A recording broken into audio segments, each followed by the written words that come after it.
Rounding out the endocrine system, we need to look at the non-major glands, the ones that still produce hormones, but you don't necessarily think of them as endocrine. So these are the other hormone-producing structures. First off, the heart. Now, you probably don't think of the heart as endocrine. You think of it as cardiovascular. It pumps blood. But the heart produces atrial natriuretic peptide, ANP. Now, this atrial natriuretic peptide is meant to help reduce blood pressure, reduce blood volume, reduce the levels of sodium in the blood. Now, the way it does that, hopefully you can think back to the adrenal gland. We had aldosterone. This ANP, atrial natriuretic peptide, will cause an inhibition of the adrenal cortex, therefore reducing aldosterone and therefore dropping blood pressure, dropping blood volume, and dropping sodium levels. Again, everything's kind of tying together here. A lot of parts and pieces coming together. The gastrointestinal tract, or the digestive system, also has endocrine functionality. These enteroendocrine cells can produce gastrin. Now, gastrin is going to stimulate the production of hydrochloric acid, HCl. That's needed in the stomach to help with the processing of all that you eat. Next up is secretin.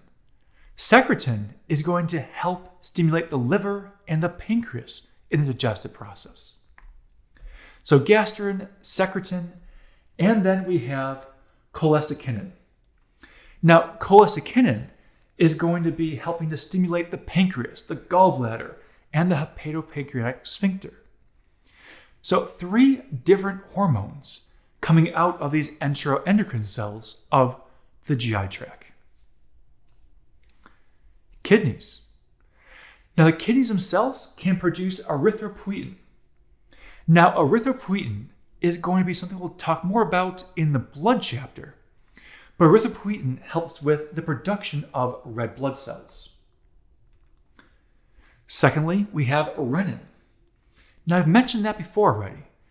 Renin is going to be produced from the kidneys. Renin then initiates the renin-angiotensin cascade. Now, we don't know the whole cascade. We'll get to that in the urinary chapter, but no, renin is initiating that process. Then we have calcitriol. Calcitriol helps with calcium absorption. Makes sense considering the kidneys are one of the 3 aspects that are important from the parathyroid hormone. So calcitriol, all 3 of these, as well as renin and erythropoietin, come from the kidneys. The skin. In the skin, you have cholecalciferol. That is actually a precursor of vitamin D. Why is that important? Vitamin D aids in calcium absorption, amongst other things. So even your skin has some endocrine functionality to it. Adipose tissue. Adipose tissue is producing leptin. Now, the hormone leptin is dealing with appetite control and increasing energy expenditure. So the adipose tissue can produce leptin, helps with appetite control and energy expenditure. Your skeleton, think your bones. Those osteoblast cells can basically have osteocalcin. Osteocalcin is helping to kind of prod or initiate functionality of the beta cells of the pancreas. Remember, the beta cells produce insulin. Insulin lowers blood glucose levels. That means it helps to improve glucose handling and reduce body fat. Because more insulin lowers your blood sugar levels and makes sure that the blood sugar is going to appropriate levels, not simply being stored in fat. So looking at the skeleton and osteocalcin. Liver. Here we have liver of the insulin-like growth factor. Now, we already discussed IGF-1. That was coming and helping out with growth hormone. But there are different insulin-like growth factors. They're helping, again, stimulus of body growth. You have angiotensinogen, not angiotensin, angiotensinogen. Angiotensinogen is the precursor of angiotensin. Now, again, haven't gone through the whole mechanism, but renin stimulates angiotensinogen to become angiotensin. Angiotensin 1 will go to angiotensin 2. We'll definitely come back to that in the urinary chapter. But again, out of the liver. You have thrombopoietin. Now, thrombopoietin is produced by the liver. This hormone is helping with stimulation of platelet production. We'll get into this a little more in the blood chapter because we'll talk about the cells that make the platelets. But thrombopoietin is helping to stimulate production of the platelets. Then we have hepcidin.